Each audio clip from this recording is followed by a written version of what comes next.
Major funding for Wild Pennsylvania is made possible by the Pennsylvania Game Commission, protecting and conserving Pennsylvania's wildlife resources for over a century.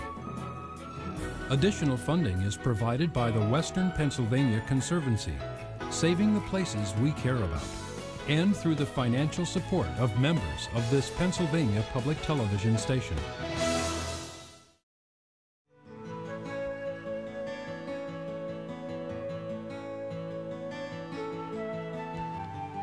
To manage bears, we need to know a lot more than just where they are. We need to know things like their vulnerability to hunting, their reproductive success, and habitat requirements. But to do this, we need to be able to identify individuals over time. We need to tag them. But to tag bears, we first need to capture them.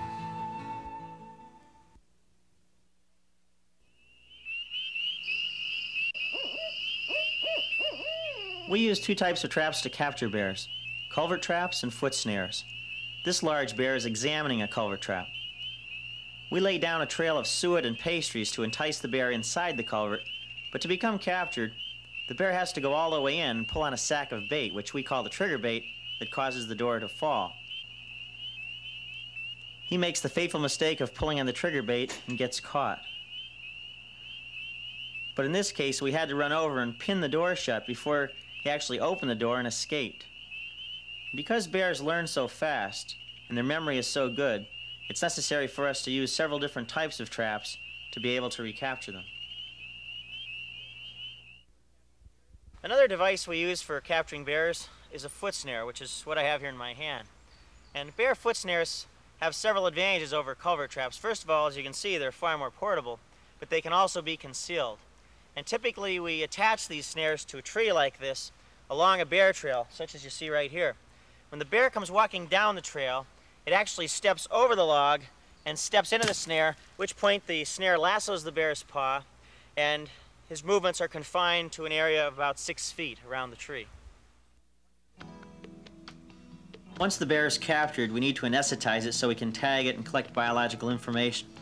The amount of drug we use is based on the estimated weight of the bear we're trying to anesthetize. Larger bears require more drug. Typically, the bear becomes immobilized between 5 and 10 minutes after injection. And once the drugs take effect, the bear is unable to move, and it's also unaware of what's going on. After the bear has been anesthetized and appears to be stable, we begin processing. We attach a numbered metal tag to each ear, so we'll always know which bear it is if we recover it in the future. Sometimes ear tags get torn out by other bears while fighting, and this is particularly true of adult males who bite each other's ears while fighting over potential mates during the breeding season. So to maintain their identification, even if the tags are torn out, we tattoo the bear's ear tag number on its upper lip.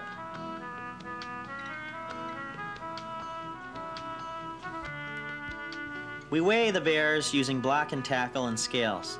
By plotting the weights of bears with respect to their age, we can compare growth rates of bears from this area with those of other areas, like nurses measuring students in elementary school to see how your child compares with the national average. We've learned that the bears of Pennsylvania are growing more rapidly and obtaining heavier weights than for any other area studied. For example, throughout most of North America, adult males average less than 300 pounds. In contrast, adult males in Pennsylvania are averaging nearly 500 pounds.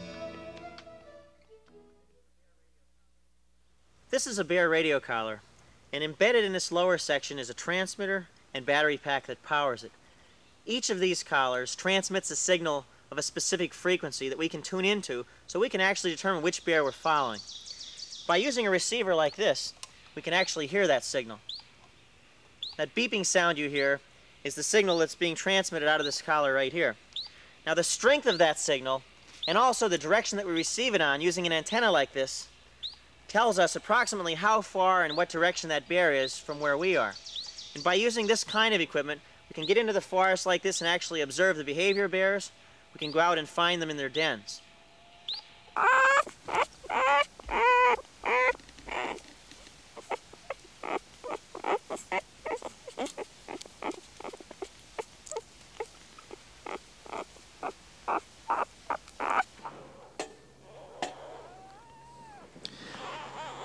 This little fellow weighs about 12 ounces.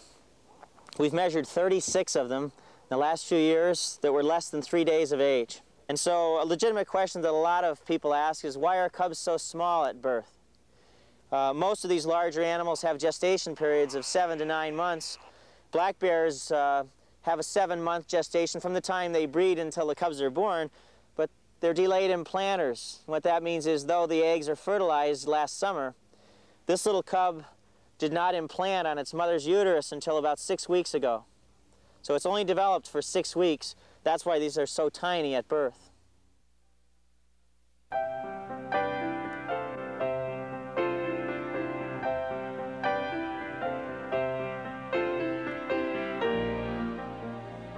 For the first few months of the cubs' lives, from January through March, they never leave the den, and their only nourishment is their mother's milk.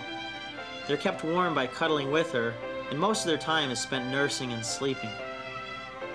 By the time the denning season is near an end, the cubs have grown to about 5 pounds. Their eyes are open, and they spend much of their time playing with each other and sometimes even playing with their mother. Usually around the first week of April, the mother leaves the den with her cubs, and they build a nest of browse and leaves at the base of a large tree, often a large hemlock or white pine along a drainage. It's at these locations where cubs learn to climb trees. The mother and cubs develop a repertoire of vocalizations to communicate with each other. Mothers will woof to send their cubs up trees to escape possible danger, and she'll give a series of grunts to call them back down. And cubs may whine or cry to attract her attention. As summer progresses, the cubs begin feeding on berries and are gradually weaned. By July, the cubs are capable of surviving without their mother, though they'll remain with her for nearly another year. They start developing a long, lanky appearance, and their ears look disproportionately large for their head. From midsummer on, the cubs grow rapidly, and by late fall are difficult to distinguish from their mother in some cases. The family stops feeding, usually during December, and finds a den where they all crawl in and curl up together for the winter. When spring comes, they emerge from the den and travel together, usually until about late May or early June. And at that time, in response to hormone changes in her body, the mother becomes less maternal, sometimes even chasing the yearlings away. The family breaks up, with the mother going her way and the yearlings splitting up and fending for themselves. The female comes into estrus again and mates with another male, ending one 2-year reproductive cycle and beginning another.